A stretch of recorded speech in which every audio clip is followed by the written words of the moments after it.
Guys, today we are going to start a new chapter for our class 9 students, and that is chapter 8 motion. Okay, आज इस topic में हम बात करेंगे पहले तो मोशन क्या है, दूसरा रेफरेंस पॉइंट किसको बोलते हैं, तीसरा है हमारा डिस्टेंस क्या होती है, then what is displacement, then next topic is what is called uniform motion, next topic is what is non-uniform motion, and then what is a scalar quantity, and lastly what is a vector quantity. तो आज इन सारे topics में हम बात करेंगे. तो शुरू करते हैं.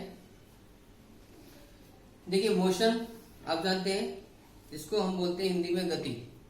तो कोई भी ऑब्जेक्ट हम कब कहेंगे कि ये ऑब्जेक्ट मूव कर रहा है, जब उसकी पोजीशन समय के साथ चेंज हो रही है. ठीक है.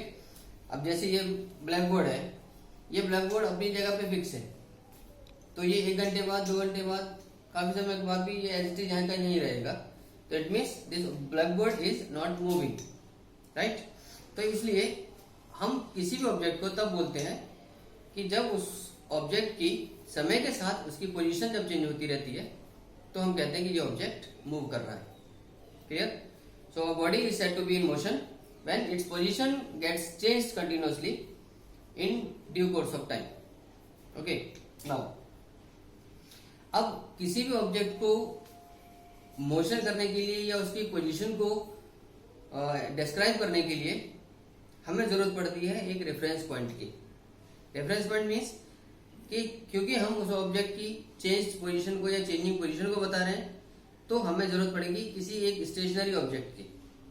जैसे मान लीजिए आपका स्कूल आपके घर से 1 किलोमीटर दूर है, तो यहां आप स्कूल की पोजीशन को अपने घर के रिस्पेक्ट में डिस्क्राइब कर रहे हैं कि मेरे घर से मेरा स्कूल 1 किलोमीटर दूर है, राइट. तो इस केस में जो घर है आपका, that is your reference point, क्योंकि उसके रिस्पेक्ट में आप स्कूल की पोजीशन को डिस्क्राइब कर रहे हैं, राइट.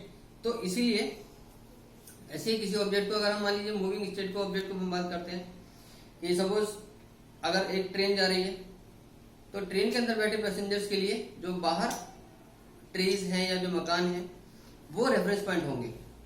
तो उसके रिस्पेक्ट में ये कहा जा सकता है कि देखिए पेड़ स्टेशनरी है या मकान अपनी जगह पर फिक्स्ड है और ये ट्रेन उसके रेफरेंस में मूव कर रही है, उसके रिस्पेक्ट में मूव कर रही है.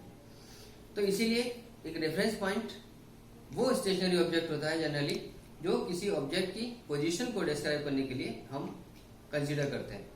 ओके. तो ये रेफरेंस पॉइंट होना जरूरी है, यानी हमें पता चलेगा कि हम किस चीज की पोजीशन को किसके रिस्पेक्ट में बता रहे हैं. ओके. अब बात करते हैं डिस्टेंस की. देखिए डिस्टेंस क्या है, एक्चुअली किसी भी मूविंग ऑब्जेक्ट के द्वारा ट्रेवल किया गया वो total length of the path जिसके थ्रू उसकी पोजीशन लगातार चेंज हुई. यानी कोई भी मूविंग ऑब्जेक्ट जितनी लेंथ कवर करता है, जितनी लेंथ ऑफ पाथ ट्रेवल करता है, वो उसकी डिस्टेंस कहलाती है. जैसे इस केस में अगर आप देख रहे हैं, अगर मैं मानूं कि कोई ऑब्जेक्ट ए से चलना शुरू करता है, ये बी तक आने के लिए 3 मीटर डिस्टेंस ट्रेवल की इसने, बी से सी तक जाने के लिए इसने 4 मीटर डिस्टेंस ट्रेवल की, और सी से वापस ए तक आने के लिए फिर इसने 5 मीटर डिस्टेंस ट्रेवल की. तो इस एग्जाम्पल में 5 और 3 8 और 4 12, यानी इस ऑब्जेक्ट की डिस्टेंस ट्रेवल्ड हो गई 12 मीटर्स, राइट. क्योंकि कोई ऑब्जेक्ट अपनी टोटल जर्नी के दौरान, टोटल ट्रेवलिंग के दौरान जितना लेंथ ऑफ पाथ कवर करता है, ओके, तो वो उसकी डिस्टेंस कहलाती है. अब डिस्टेंस को हम एक स्केलर क्वांटिटी मानते हैं, ओके, और डिस्टेंस की SI यूनिट मीटर है, जबकि इसकी जो हायर यूनिट्स है वो किलोमीटर की होती है. तो ये तो बात हुई डिस्टेंस, मीन्स उस ऑब्जेक्ट की पोजीशन चेंज के दौरान उसने कितना लेंथ कवर किया, okay, length of the path.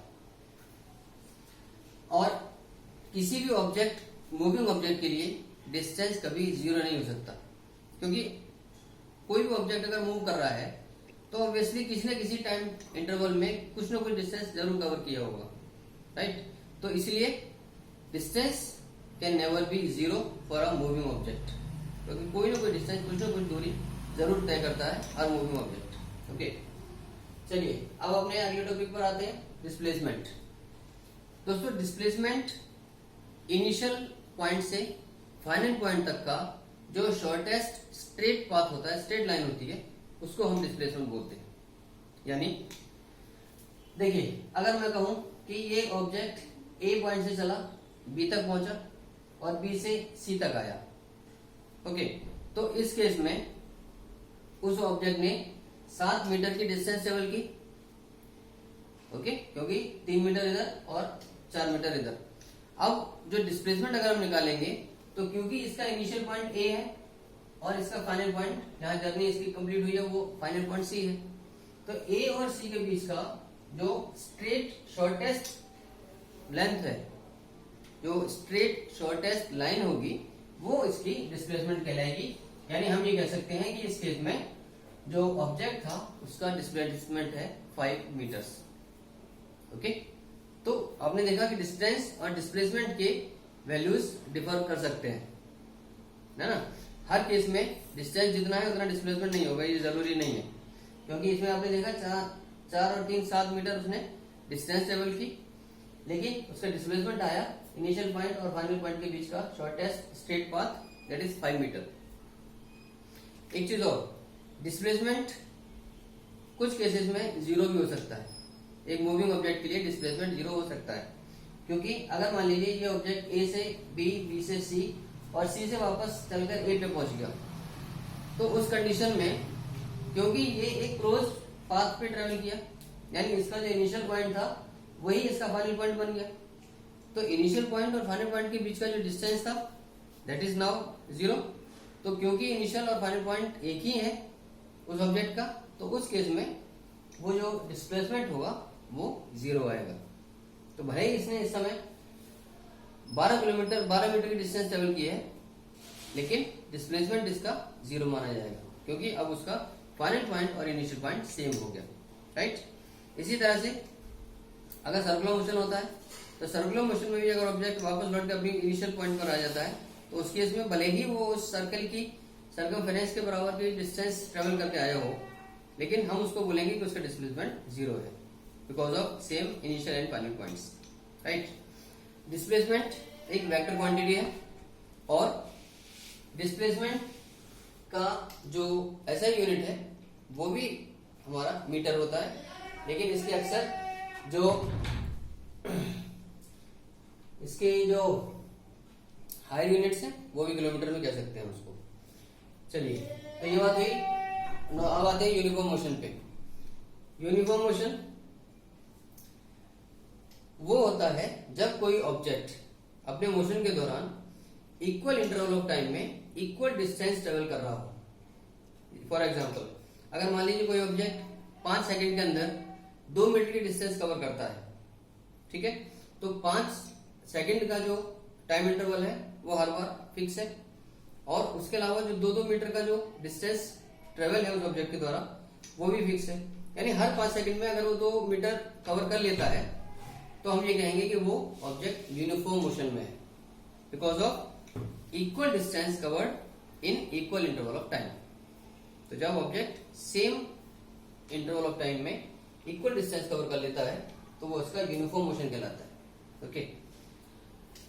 और ज्यादातर केसेस में, जैसे जो हमारी रिस्ट वॉच है या वॉल क्लॉक है, आपने देखा है, उसमें जो सेकंड की सुई है वो इक्वल इंटरवल ऑफ टाइम में इक्वल डिस्टेंस कवर कर लेती है, तो हम उसको बोलते हैं कि ये यूनिफॉर्म मोशन में मूव कर रही है।